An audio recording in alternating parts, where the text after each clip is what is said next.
اللہ اکبر. عاجزی، انکساری، بدلہ نہ لینا، یہ اللہ کی طرف سے بہت بڑا انعام ہے. اب میں روایت آپ کو سناتا ہوں. یہ صحیح بخاری شریف کے اندر 6478 نمبر پر روایت موجود ہے. ان العبد لا يتكلم بالکلمۃ من رضوان اللہ لا يلقي لها بالا يرفع الله بها درجات وان العبد لا يتكلم بالکلمۃ من سخط اللہ لا يلقي لها بالا يهوي بها في جہنم.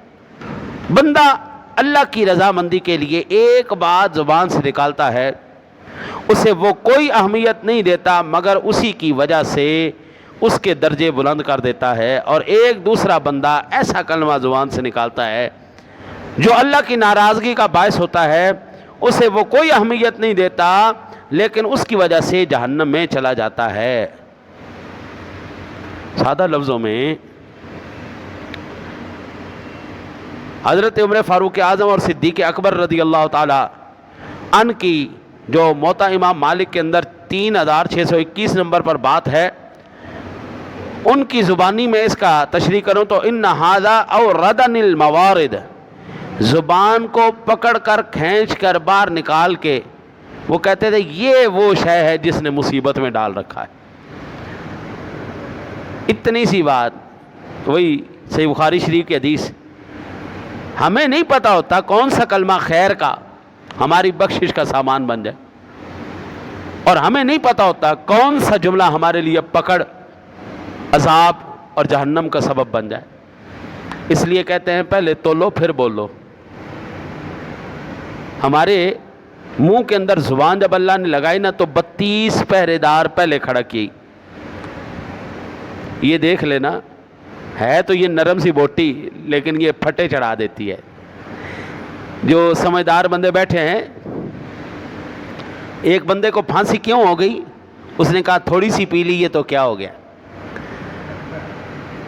یعنی جو سمجھدار بندے بیٹھے وہ اس جملے کی گہرائی تک جائیں گے. تھوڑی سی پی لی ہے تو کیا ہو گیا؟ اسی جملے نے اس کو پھٹے چڑھا دیا. ایک جملہ بروا گیا.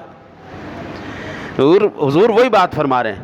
پتہ نہیں ہوتا کون سا جملہ پکڑ کر دے گا، اور پتہ نہیں ہوتا کون سا بخشش کا سامان ہو جائے گا.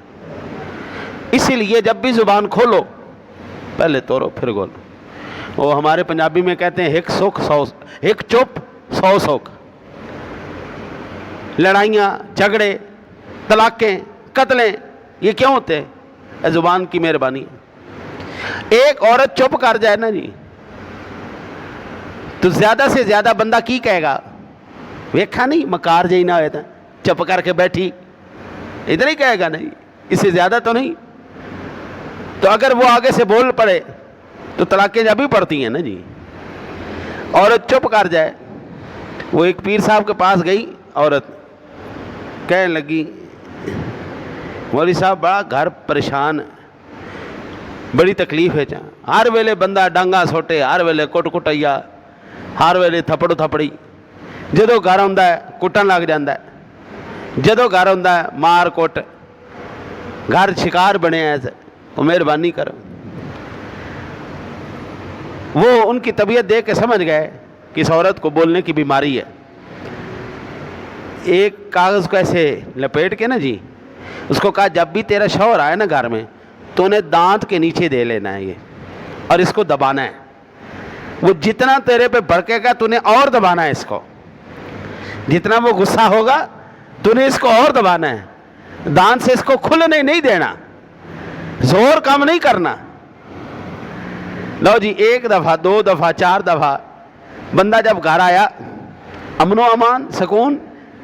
وہ جب بھی بولے عورت تویز دبا لے، عورت تویز دبا لے. اب ظاہری بات ہے آگے سے جواب نہیں دیا اس نے، بولی نہیں تو بندہ بھی ظاہری بات ہے سمجھ گیا مجھے نہیں کچھ کہہ رہی.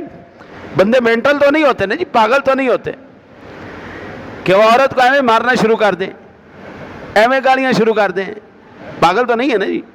آگے سے جواب آتا ہے نا. اب ظاہری بات ہے وہ طاقتور بندہ ہے، وہ زبان سے لڑائی کرے گی، وہ ہاتھوں سے لڑائی کرے گا، وہ گالیاں نکالے گی، وہ ڈانگے چلائے گا. تو سب سے بہترین تویز یہی ہے جب لڑائی ہونے لگے منہ تھلے ہو تویز دے لو.